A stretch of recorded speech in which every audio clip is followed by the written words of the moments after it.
Lately, Disney's been trying something that, on paper, seems like a great business decision. They're trying to expand their mostly male-centric franchises like Marvel and Star Wars to be more inclusive of a female audience. Larger audience equals more money, which makes perfect sense as long as you don't think about it for even one more second, which they obviously did not. So let's do it for them! I wanted some female perspective for this script, so I did a poll and I got some great responses, which we'll talk about in a bit. I recommend everybody read philosophy because the study of the subject as a whole teaches you to assess premises and ask better questions. Trying to get more female viewers is a losing proposition because you're asking the wrong question, because you're viewing the audience as genitals instead of people. If you want people to see your hero action movie, you only have to make a better movie for the kinds of people who like those movies. Let's talk about me for a second. I'll give you a quick peek behind the curtains. On average, 1.5 out of 10 of you watching me is a woman. It's a lady. Now, it is my job to get as many people to watch my videos as possible. So, what do?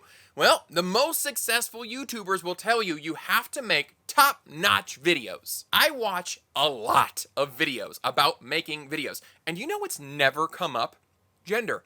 Not even one time did I see someone suggest targeting one gender or another. Plenty of advice about making better thumbnails, cutting fat from your videos, cool editing techniques, script writing, niching down, but not one mention of expanding your gender audience. If I were to start thinking of the audience as groups of races or genders and I tried to target one, first of all, how insulting is that? Second, it misses the point. If this is not your first time seeing my face, first, I'm really glad you came back. I appreciate you watching, and I'm glad I saw you this time. But you're here because you liked something from a previous video, not because your junk or your melanin content led you to. So from a business perspective, all I have to do is make more videos and then improve on aspects of video and script quality. It's simple.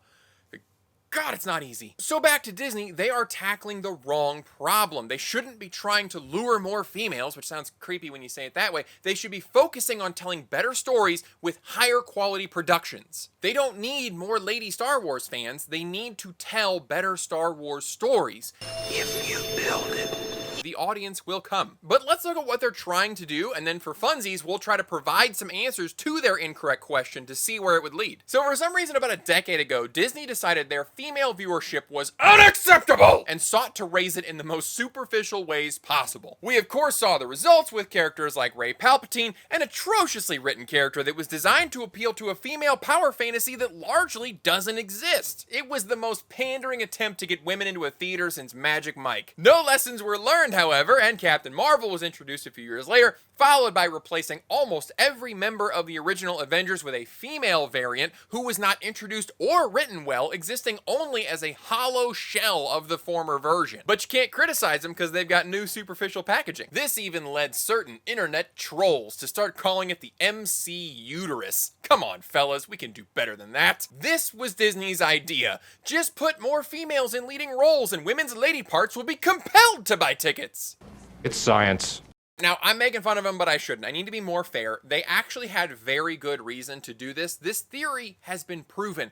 Guys love Westerns, and that is why they flocked to theaters to see Brokeback Mountain. It had 2 male leads, and that's why the male audience was twice what you would normally see. For some weird reason, it wasn't working for Marvel, though. And do you know how when somebody calls you a bad person for not liking something, it suddenly makes you like that thing? Well, Disney knows that too, so they decided to call everybody bad people for not embracing their poorly written characters that were specifically designed to appeal to only one part of the audience, strictly on surface-level attributes. Despite that strategy historically having an excellent track record, it still wasn't working. The patriarchy was just too powerful. There is no other explanation. Now would be a really good time to look back at why Disney bought Marvel and LucasFilm to begin with. 20 years ago, in the mid-2000s, I do not like to say that at all. Didn't like that line. Disney was doing great. The 90s Renaissance was rolling along. They were in a very strong position. But something was missing. Or some things. Guys, things, penises. Sometimes I will write a really terrible, horrible joke that is not funny, but I'll keep it in on purpose because it makes the other jokes look better by comparison, right? Disney wanted to expand their market share, but their bread and butter was animation that seemed to favor girls, especially Disney princesses, but they wanted some of those sweet, sweet action figure and Lego dollars. Hello, I like money. Making new IPs is difficult, expensive, and risky. So they did what anyone flush with cash would do. They bought the audience. Or rather, they bought the studios that already had a majority male audience. First Marvel in 2009, then Lucasfilm in 2012. It's very important to keep that motivation in mind because now Disney is dissatisfied with that male audience and seeks to expand the female base. Unfortunately, they're not using that same strategy of buying new studios to get that different audience. They're trying to change the programming to change the audience. And that part actually is working, just less profitably than I think they imagined. They were correct to buy that new stuff years ago instead of trying to tell boys that they wanted to be Disney princes. You have to give the audience what they want. You can't tell them what they have to like or try to shoehorn in material from other genres to trick them into watching. Let's take rom-coms for example, because I am a fan, especially of the ones made by Richard Curtis. It's an easily observable fact that the audience for romantic comedies is largely female. These movies are not made for women, they're made for people that like rom-coms, which happens to mostly be women. As is the case with Star Wars, that majority doesn't mean there is no minority. Plenty of guys like a good rom-com, but to try to court a larger male audience would be disastrous. Speaking in generalities, men tend to gravitate more toward visual media, action flicks, fast cars, more explosions, less dialogue. None of this is a value judgment, and nobody really should be surprised at the kinds of movies that men and women tend to like. But what if we took some elements from guy movies and put them in a rom-com? Would that fill the seats with sirs? Imagine, if you will, instead of owning a bookstore, Joe Fox is a secret ninja assassin. He's not even Tom Hanks anymore. Like Jean-Claude Van Damme, somebody must. John Cena is now playing the role, and he keeps standing Kathleen up because he's in a fight to the death. Or she was his target, okay? The book Illuminati is trying to take over the planet and take out smaller booksellers, but he's in love. He can't finish the job. Or we do cottagecore, okay? But the male romantic interest, he drag races his carriage on the side. And now the demure main lady, she has to compete for his affections with some underground street slut who waves the checkered flag in nothing but her undergarments. Obviously, the undergarments would look like this. Just showing lascivious amounts of ankle, maybe even some calf. Stop.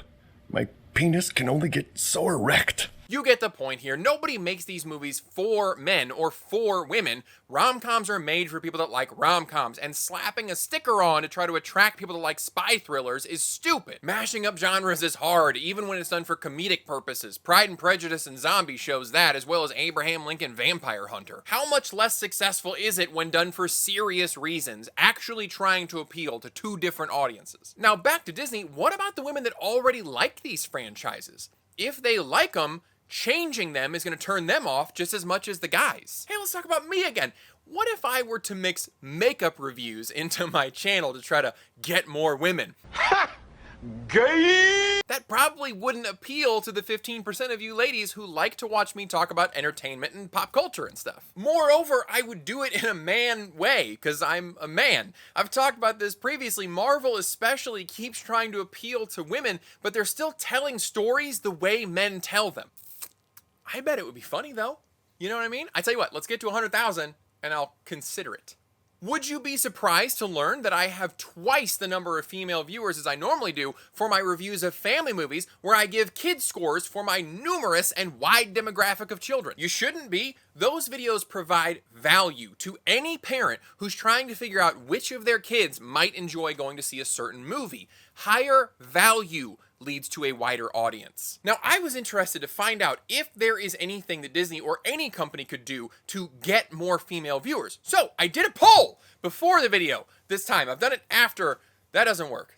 Don't do that. The results surprised me, but they shouldn't have. They were exactly what my wife told me I was going to find. Told you so. Women want story. They want characters. I left an option for guys to help me out, which I appreciate, but let's look at the female responses. 30% chose more female leads, just not the Mary Sue kind. There were also respondents for some more female side characters, so there's a little validity to the idea that more women on screen might help a little bit with the female audience. But another 30% left me a comment, and they were all almost the same, but first, real quick, look again at my sample options. They all have to do with superficial stuff. Men are visual. It's even how we think about stuff. So my sample options were, ironically, in line with what Disney is already trying to do.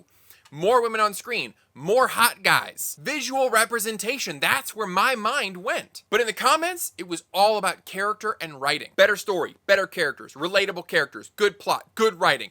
90% of it is this. This should make sense. Look again at those rom-coms and dramas. It's almost entirely character focused. The plot is usually thin. I'm sorry, it is. But the audience doesn't care because in this genre, the plot is merely a framework to hang the characters on and then watch them have interesting interactions. It's about the dialogue and the emotion. Women be about talking. Am I right, guys? Yeah, it sounded a lot better in my head. Another interesting thread was one of cooperation. Now, if you're chronically online, you might not know this, but most women don't want to see weak guys on screen any more than we do. They like teamwork. They like a strong male lead. Real quick aside, the definition of strong is very important here. This poser does not fit the definition. They like relationships that aren't one-sided. So getting rid of the macho douchebag male protagonist is a good idea. Replacing him with a macho douchebag female protagonist or a spineless beta boy is missing the point. So what can Disney do to get more women in the theater? Perhaps add some female characters. It would add visual diversity. But really, they need to develop the story and interactions more. Write more efficient dialogue. Work with themes instead of blunt messages. Create compelling characters with relatable motives and actions. But this all sounds universal, right? Because it is. Because you can't target women. You can just make better movies and the audience will expand itself. Now tell me your thoughts. How do you think Disney can expand the audience for Marvel and Lucasfilm? Do you think they really need to target women? And if so, how do you see that happening? I look forward to reading your thoughts and I appreciate you watching. See you next time.